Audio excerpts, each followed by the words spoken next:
Hello, Dr. Sushma Singh this side. Today in Unit 1, Social Background of the Emergence of Sociology in India, we are going to start our lecture with the topic Sociolography in Classical and Arab Persian Accounts.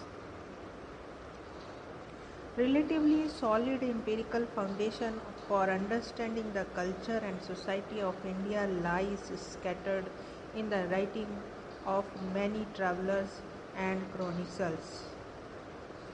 These travelers included Greek, Romans, Byzantine, Greeks, Jews and Chinese, and increasingly from 1000 AD onward, Arab, Turk, Afghans and Persians.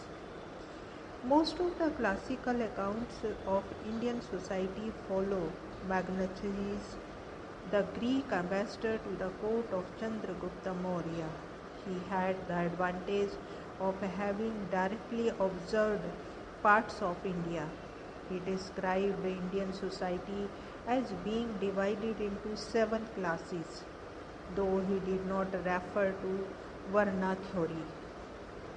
3 Chinese travelers, Fayan, Yuan, Chuang, and Ai Xiang, described the socio-cultural conditions of their time in India in great detail.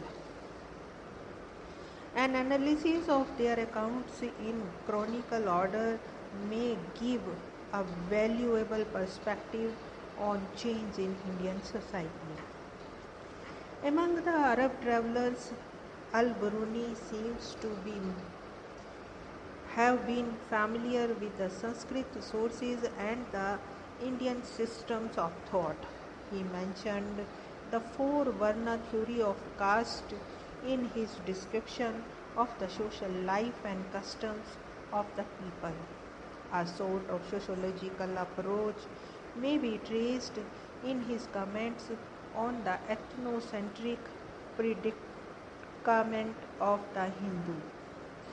Al-Batua, the Arab traveler from Morocco, offered valuable information regarding the geography of the land, socio-cultural conditions, and daily life of the people of India between 1333 AD and 1347 AD. For South India, useful information may be obtained from the chronicles of Marco Polo, who visited that part of the country around 1293 AD, and Farish Shah accounts completed in 1609 AD. All these narratives and chronicles deserve to be considered as works in sociography, since their authors based their accounts on what was observed and heard, and not account of the past as provided by others. This evaluation is applicable also to the accounts provided by European travelers.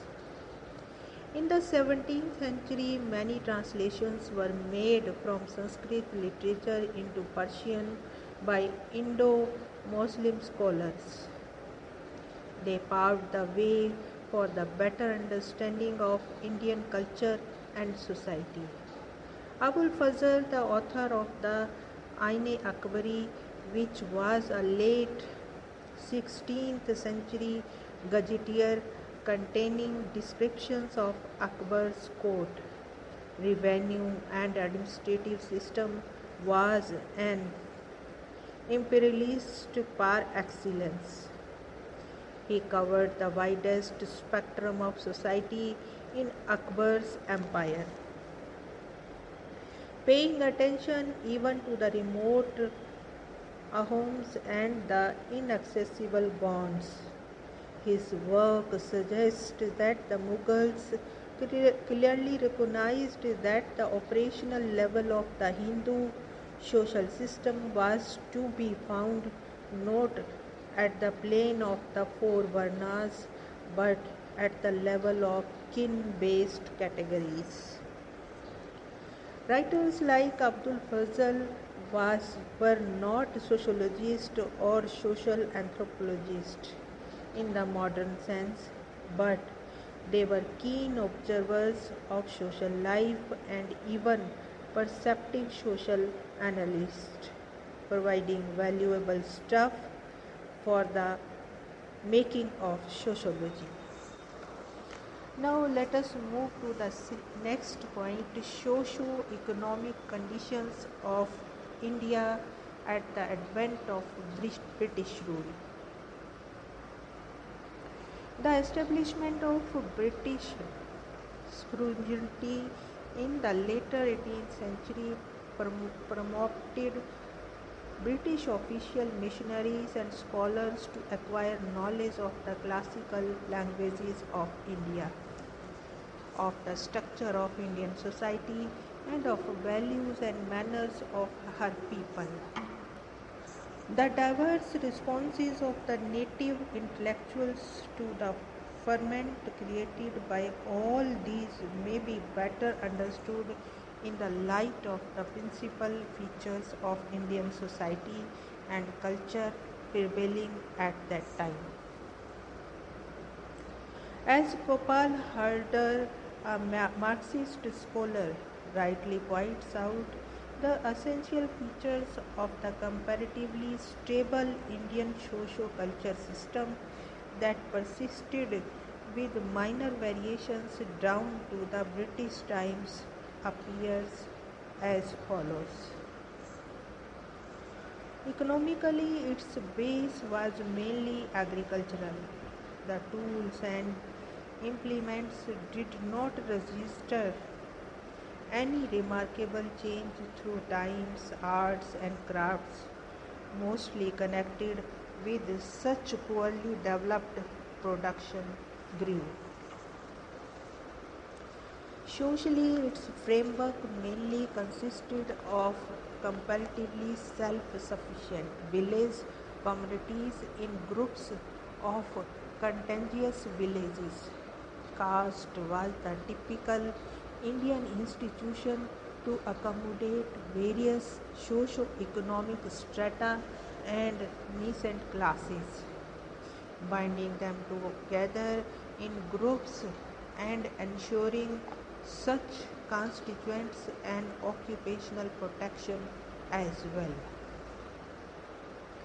Ideologically, the outstanding feature of Indian culture, the foundations of all its religion and philosophy, was the idea of karma and rebirth, which discouraged in general social mobility and individual initiative and secured social stability thereby.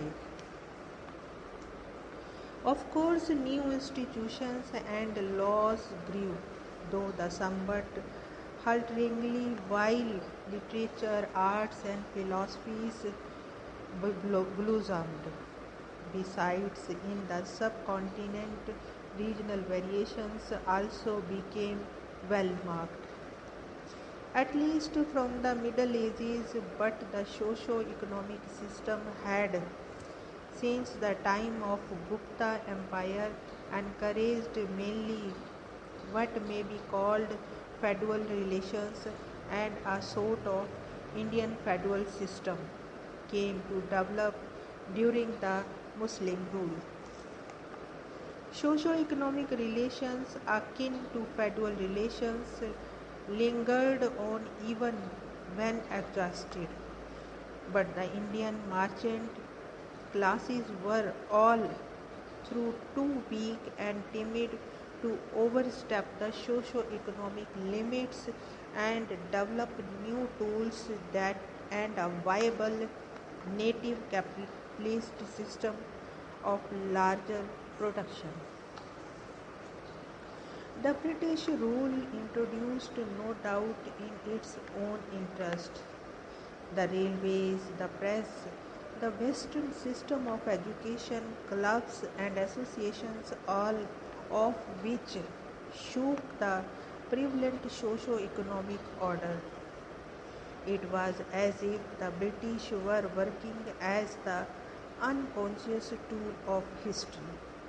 But the processes of the exploitation unleashed by them destroyed the possibilities of development of industries and a modern economic system in India. The British rule rather systematically destroyed the native industries of India for the benefit of the industries in Britain and their market in India. Even though it sought to tie down the people it ruled to colonial backwardness, it released new historical forces within the Indian fold by throwing the traditional economic system and socio-cultural order out of the gear. It gave birth to the desire for material advancement and better amenities and living conditions of individuals, as distinguished from groups and communities.